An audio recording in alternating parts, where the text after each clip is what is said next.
Covid vaccine అందుబాటులోకి వచ్చిన నేపథ్యంలో ప్రధాని నరేంద్ర మోదీ రాష్ట్రాల ముఖ్యమంత్రులతో వీడియో కాన్ఫరెన్స్ నిర్వహించారు. ఈ నెల 16వ తేదీ నుంచి దేశవ్యాప్తంగా కోవిడ్ వ్యాక్సిన్ను పంపిణీ చేయాలని కేంద్రం నిర్ణయించింది.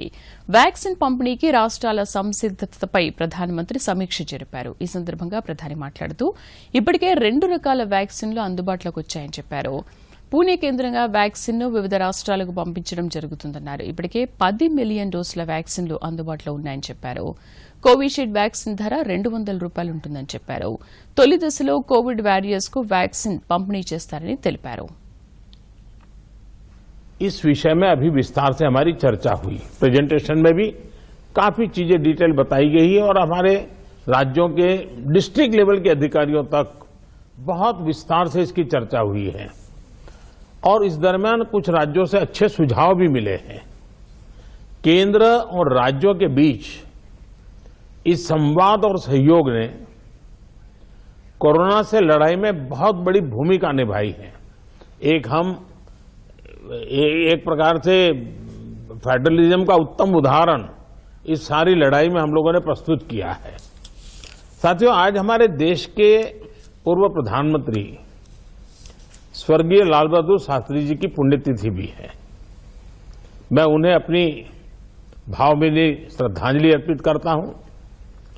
1965 में शास्त्री जी ने एडमिनिस्ट्रेटिव सर्विस की एक कॉन्फ्रेंस में एक महत्वपूर्ण बात कही थी, जिसका जिक्र मैं यहां आपके सामने करना चाहता हूं। उन्होंने कहा था कि the basic idea of governance as I see it is to hold the society together so that it can develop and march towards certain goals. The task of the government is to facilitate this evolution, this process.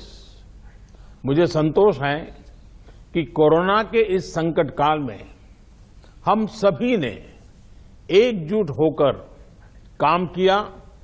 जो सीख लाल बहादुर शास्त्री जी ने दी थी उसी पर चलने का हम सब ने प्रयास किया और इस दरमियान संवेदनशीलता के साथ त्वरित फैसले भी किए गए, जरूरी संसाधन भी जुटाए गए और देश की जनता को निरंतर हम लगातार जागरूक भी करते रहे।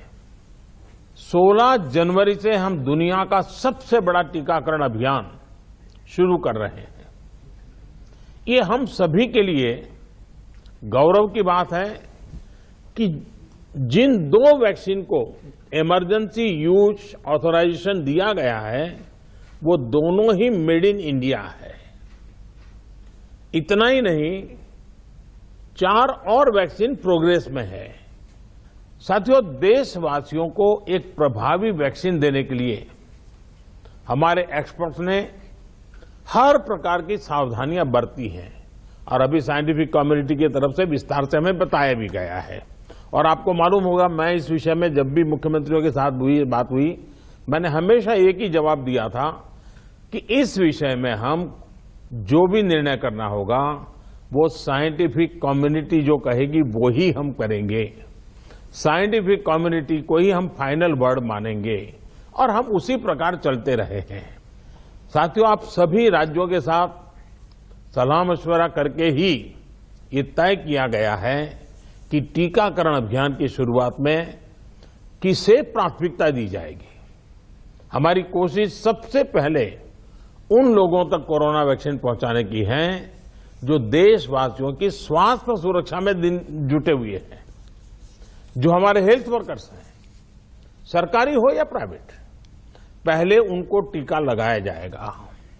ऐसे साथियों को भी पहले चरणों में टीका लगाया जा रहा है। देश के अलग अलग राज्यों के हेल्थ वर्कर्स, फ्रंटलाइन वर्कर्स की संख्या देखें तो एक करीब 3 करोड़ होती है। ये तय किया गया है कि पहले चरण में इन 3 करोड़ लोगों को वैक्सीन देने के लिए जो खर्च होगा